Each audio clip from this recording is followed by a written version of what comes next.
I want to talk to successful people and learn about the adversity they went through, how they got through it, what we can learn from it, and help us all collectively move forward.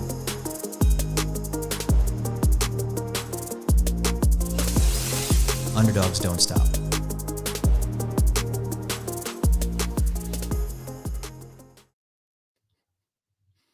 Hello, welcome to Underdog Untold. Thanks for joining me today. I'm laughing because that beginner trailer that we made, I showed it to my daughter and she started laughing and she's like, "Dad, why are you putting yourself in it?" So just so everyone knows, I plan on putting future guests and other videos of it because I thought it was a little silly and my daughter confirmed it. So anyways, welcome to Underdog Untold. I'm doing this by myself, no guest today, but I really want to just talk a little bit about why I'm so into underdogs and why I want to tell the story. Number one, I think underdogs have something where people are betting against them. There's something where they're being judged. They're in a scenario where it's like, you're not going to win. And so many underdog scenarios or many underdogs need to dig in deep to grab something that's in there. And unless you're in a stressful situation, you usually don't have to dig deep enough. But underdogs have to dig deep and they overcome adversity, they overcome obstacles, they move forward. And number one, that's many of us here probably listening or watching that can relate to that. Number two, I think it's unifying. I think when we talk about the underdog, even if a lot of people are betting against them, there's something in there that's like, let's go. I can relate to that. I had to do that. So underdogs to me is a scenario where we can all relate to each other, we can all encourage each other, and we're acknowledging the adversity and obstacles and challenges that we all deal with. And the reason I call it untold is because so many people out there, including myself, including really successful people out there, get to that point without really digging deep and sharing what they've learned. And so my goal for this show is to bring on guests who are very successful, but really have the opportunity to say, I didn't believe in myself and this is what I did. And there's a couple of guests coming in the near future where we will be exploring that things they did on their own in a dark room that they've never really spoken about. I think that's helpful for all of us to be able to hear it, to say, wow, that worked for you. I hope it works for me. So I'm going to talk about a few underdog scenarios that I've been throughout my life so far. I'm 46 years old. I've had plenty of experiences. I started writing a list of scenarios I've been in, and it was started at like 20, and then I got it down to 8. And so I might mention a few today. But the whole point is, I've been in so many scenarios where I thought I'd overcome it or I was at a level of success. And then I was like, whoa, why am I feeling this again? So, as you know, a background, my name is Navin Goyal. I'm a trained anesthesiologist. So, I trained for 12 years. And like many physicians, it wasn't easy. Getting into medical school is not easy. I worked very, very hard. And once I was in, I felt this level of success. I was going to be a doctor, no one was going to stop me. But then, middle of the first year, I was not doing well in a class. It was actually gross anatomy, where we dissect human cadavers, and that might sound scary, freaky, or exciting to some. For me, it was a little boring. And I realized, man, I'm not very interested in this. And so I wasn't doing well. And so in the middle of the first year, I was doing well in other classes. I realized if I don't do well on this test, things are not going to go well for me. And I suddenly started questioning myself. Am I supposed to be here? I got into medical school, but did they make the wrong decision? Like, can I even do this? And if you really think about how silly or how real that is of, am I good enough to be here? A lot of us have been in those scenarios. And what I did was I reflected, I studied my tail off, I got past it, I did well on the test, and I told myself, I belong here. Now, I can tell myself this, but to actually continue to believe it, for me, I feel like sometimes we need to ask other people, hey, can you just give me a little confidence here, remind me of how I got here because I'm forgetting. And so that was a scenario where I didn't expect to happen. I think it happens to a lot of us, but I really wanted to share that. And that didn't stop. So I did, pretty well in medical school. I decided to go into anesthesiology, and I landed at a very reputable place called the University of Chicago. Very smart people, very great institution, a lot of research. Um, I got there. I was proud. I was so happy. We have something called match day when you get, you're confirmed, hey, you're going to go into anesthesiology and you're going to go in this program. It's a very antiquated system, but I was honored to go. I show up and I look around and I realize, oh my gosh, so many people are way smarter than me. And the way they were talking, the way they just seemed um, buttoned up and complete, I started questioning myself again. So once again, I already went through undergrad 4 years, medical school 4 years, and I got into this program. And here I am questioning myself, am I good enough? And so one of the mindset shifts I did or I made, which I realized the last few years as I was reflecting on things, is I turned this intimidation into inspiration.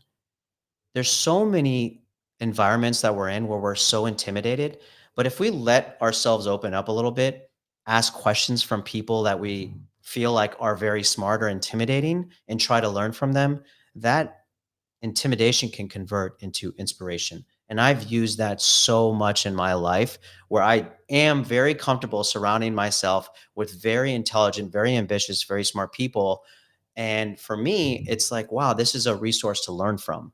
This doesn't happen overnight for many of us, but I just wanted to share that that started happening. And eventually I loved the people around me. I felt like I belonged and I did pretty well. I'm actually going to show a quick video on something. I was supposed to do this pre-recorded. And now when we're talking about an underdog scenario, as the host of an underdog show, it's pretty crazy to think about. But I'm not very good at pre-recording stuff. And so I was supposed to do this pre-recorded and just release it.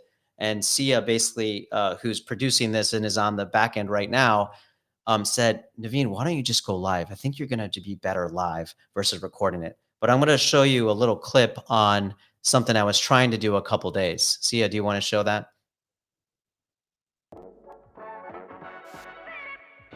Hey, I'm Navin Goyal, the host of Underdog Untold.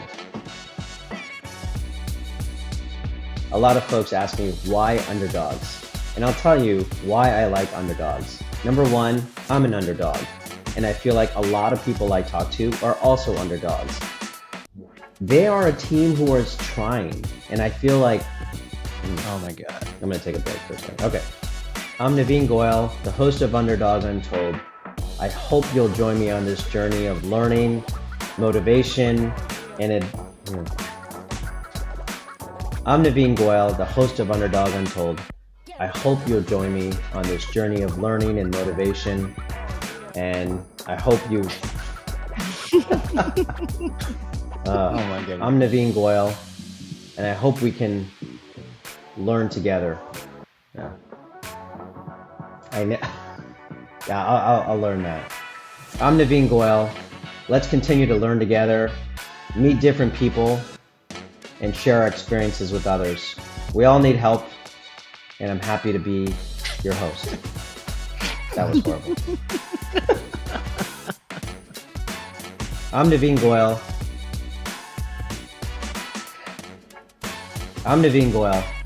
I'm an underdog just doing this show, Underdog Untold. This is my first time. All right, so yeah, I can laugh at myself, so I think that's successful in that aspect. But Sia, thanks for taking embarrassing clips and making it into an entertaining piece. I appreciate that. I'll tell you a few stories, a few more stories, because I have a long list of underdog scenarios. I did launch a book called Physician Underdog that's behind me, and when I was growing up, I sucked at writing. My English teachers were like, Naveen, I'm going to have to talk to your parents because you're not doing a really good job writing your essays. I didn't read. My parents wanted me to read, but I never read. I only read what I needed to for school, never read on a leisure kind of aspect. I actually started at the age of 31 reading, and now I'm such a book nerd worm that I can't get enough of books and learn. But when it came to writing a book, which I never really thought about, the first scenario that popped up was um, one of these medical journals or medical publishers reached out to me and said, "Can you write a book on innovation in anesthesiology? We see that you've done a lot of crazy things outside of anesthesiology, and we don't get a lot of background, people with your background." So I wrote, I'm like, I don't know how to write. I know how to talk. I'm that passionate about this stuff. And then one of my colleagues said, "Naveen, you can get an editor. Write what you care about. You obviously care about this stuff." And so I started writing. And what was really empowering was the editor basically took some of my jumble and some of my runoffs and just tweaked it a little bit. And I was like, "Oh, this is writing."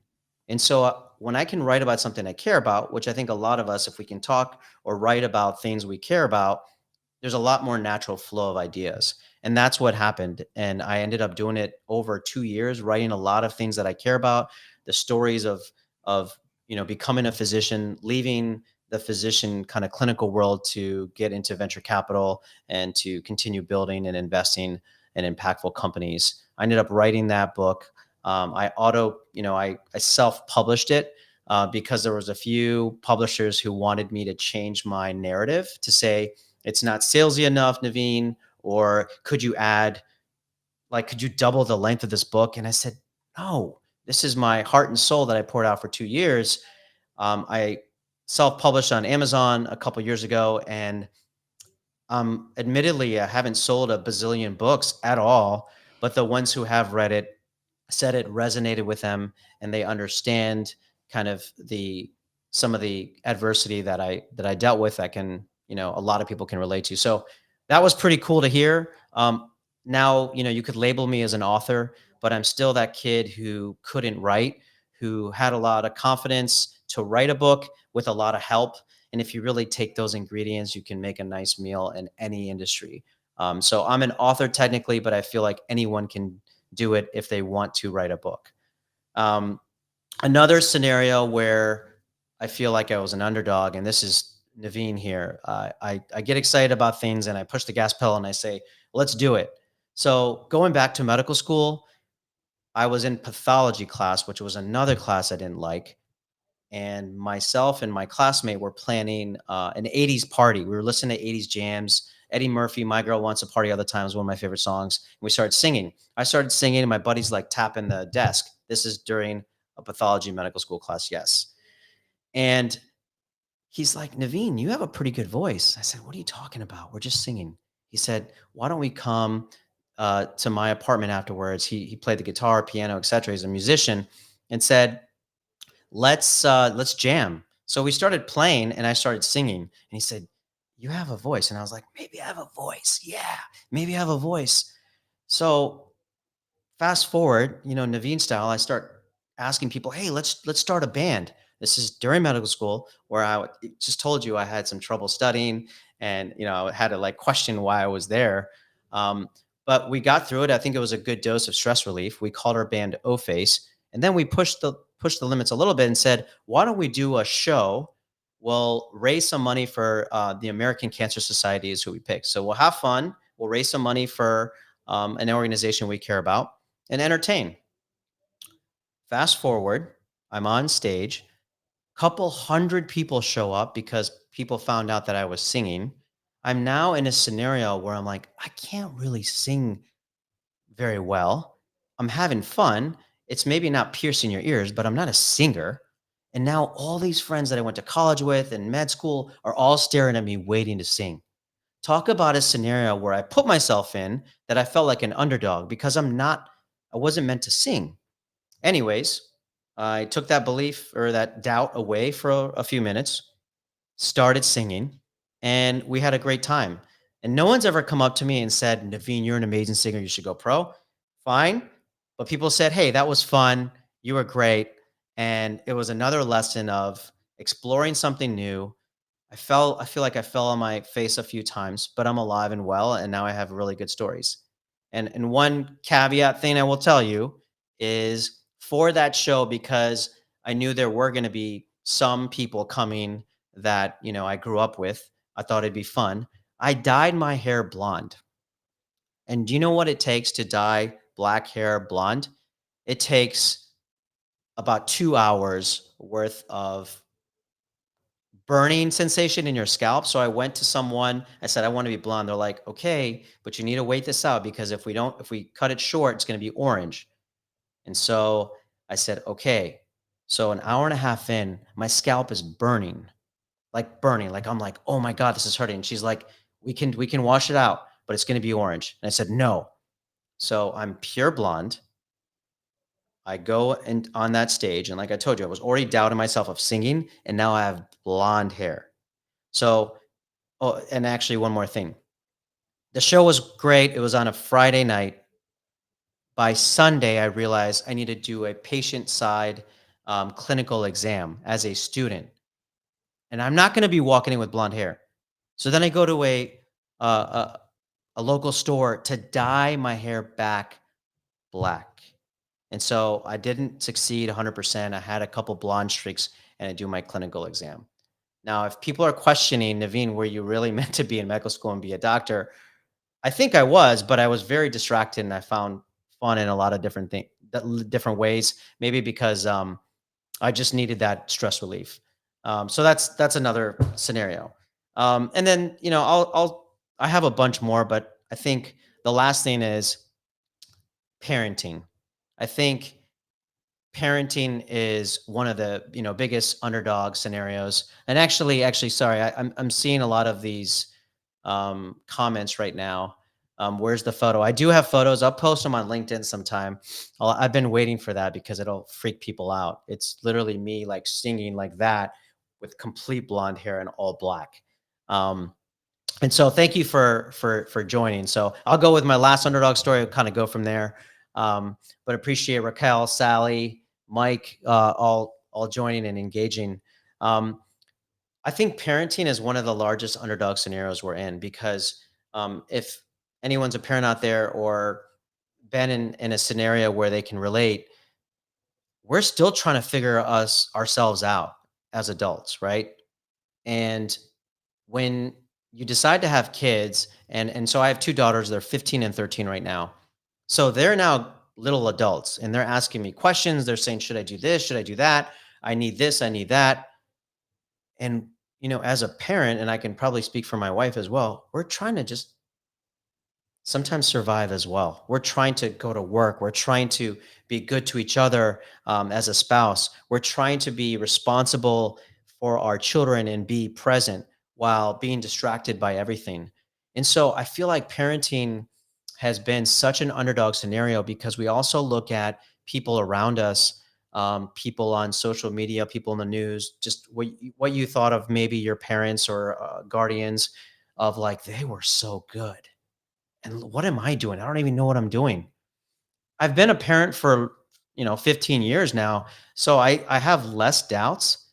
But what a scenario where there's no really roadmap on how to be a great parent when we're still trying to figure out how to take care of ourselves. So I just want to acknowledge that to all the parents out there, even all the kids out there or someone who's planning on being a parent or adopting or being in that mentorship role where we doubt ourselves if we can do it and if we can bring value and experiences and help for others, we can do it. you know I really believe so. My daughters are old enough to tell me, dad, thank you for that. I needed the hug.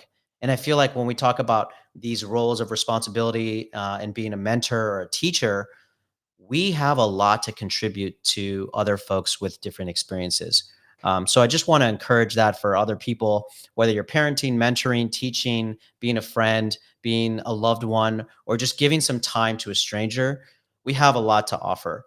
But anyways, I'm gonna pretty much end this. I'm not gonna say any more stories because I think throughout the show, as I bring on guests, I'll continue to share some of my stories. A lot of us do have our underdog scenarios. We can use this strong mindset to dig in and overcome our own adversity and obstacles. And if we have stories to tell, let's tell them more often. Let's post about them. Let's talk about it in the comments. Let's talk about it in private, in public as we can, because other folks, other adults, and a lot of kids need to hear that life is challenging and we need to lean on each other, ask for help along the way, and keep moving forward. I really thank, the guests that have joined, and for the people who will eventually watch or hear this. And I look forward to bringing this show weekly, especially after the holidays, with some great guests. Keep you entertained, keep you motivated, and I look forward to learning from you. So thank you very much, and see you next time. Thank you for listening. If you enjoyed this show and want to continue to learn more, follow me on LinkedIn, YouTube, Instagram, and TikTok. Help us tell these underdog untold stories by sharing it with people who could learn and be inspired from it. Remember, underdogs don't stop.